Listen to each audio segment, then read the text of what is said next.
फाड़ू siren बजने शुरू हो गए। आशंका जताई जा रही है कि वहां कभी भी पड़ोसी देश लेबनान से हवाई हमले हो सकते हैं, इसलिए लोगों को अलर्ट करने के लिए इजराइल में जोर जोर से सायरन बज रहे हैं।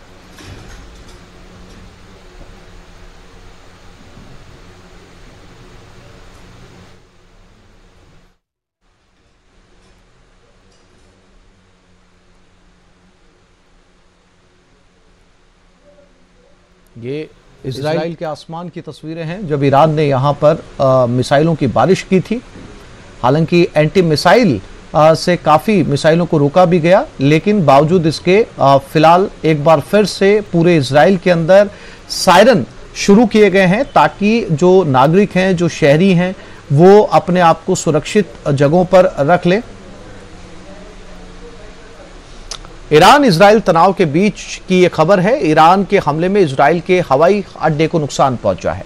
हमले में इजराइल के नेवातीम एयरबेस और हरमन क्षेत्र को नुकसान पहुंचा है, जिसका वीडियो इजराइल की सेना ने जारी किया है, जिसमें हवाई अड्डे को टारगेट करते हुए दिखाया गया है। इसके साथ ही एक दूसरे वीडियो में एयरबेस में काफी बड़ा गड्ढा नजर आया है।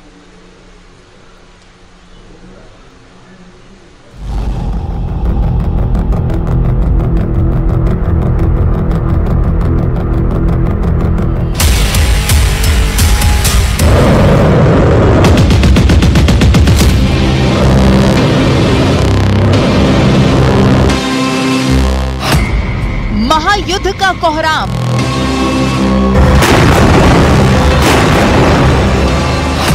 ईरान इजराइल में बढ़ी टेंशन, इजराइल लेगा बारूदी बदला,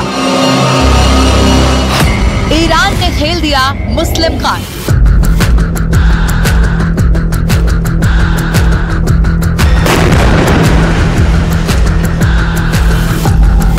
ये तस्वीरें इजराइल पर हुए हमले की हैं, जब ईरान ने इजराइल पर ड्रोन और मिसाइलों की बौछार कर दी थी, जिसके बाद दोनों देशों में टेंशन का पारा हाई हो गया। पूरी दुनिया में कोहराम मच गया। तीसरे विश्व युद्ध की सुगबुगाहट बहुत तेज हो गई।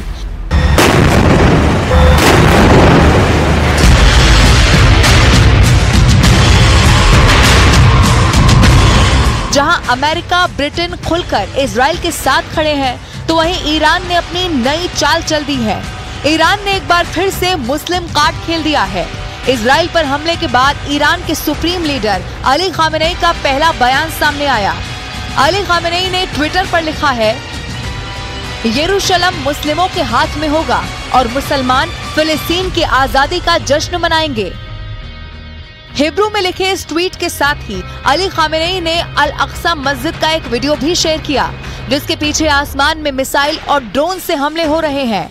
अल खामेनेई के ट्वीट से साफ दिखाई दे रहा है कि वो मुस्लिम देशों को फिलिस्तीन की आजादी मुद्दे के जरिए अपने साथ जोड़ना चाहते हैं, क्योंकि ईरान को मालूम है कि इजराइल चुप बैठने वालों में से नहीं है, वो पलटकर जवाब जरूर देगा। जानकारों का मानना ये है कि अगर युद्ध होता है तो दुनिया दो धड़ों में बंट जाने वाली है। ईरान के साथ इराक, सीरिया, लेबनान, तुर्की, कतर, जॉर्डन जैसे अरब मुस्लिम देश ईरान के पक्ष में खड़े हुए नजर आएंगे। उधर अमेरिका इजराइल के साथ कंधे से कंधा मिलाकर खड़ा है। राष्ट्रपति जो बाइडेन ने G7 देशों की बैठक में इजराइल से युद्ध पर चर्चा की है। सुपर पावर को ईरान की खुली धमकी, और बड़ा होगा अगला बार। उधर ईरान ने अमेरिका को हमले की धमकी दी है और इजराइल से दूर हो जाने को कहा है। ईरान के सेना प्रमुख मेजर जनरल मोहम्मद बागेरी ने अमेरिका को चेतावनी दी है कि अगर उसने इजराइल की मदद की तो उसके ठिकानों को भी निशाना बनाया जाएगा। इसके साथ ही इजराइल को भी जवाबी कार्रवाई न करने की हिदायत दे डाली।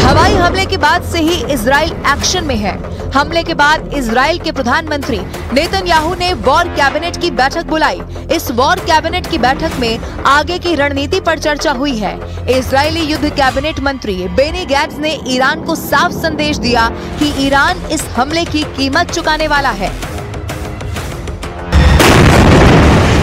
האירוע הזה לא נגמר. את הברית האסטרטגית ומערך שיתוף הפעולה האזורי שבנינו ועמד במבחן המשמעותי שלו צריך לחזק דווקא עכשיו. ישראל הוכיחה אתמול שהיא עוגן של עוצמה צבאית וטכנולוגית ועוגן של ביטחון במזרח התיכון. इजराइल के मंत्री के बयान से ये तो साफ है कि इजराइल चुप बैठने वालों में से नहीं है।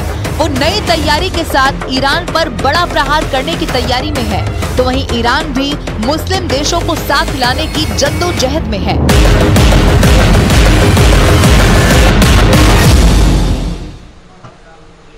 एक छोटे से ब्रेक के लिए रुक रहे हैं, जल्द लौटेंगे।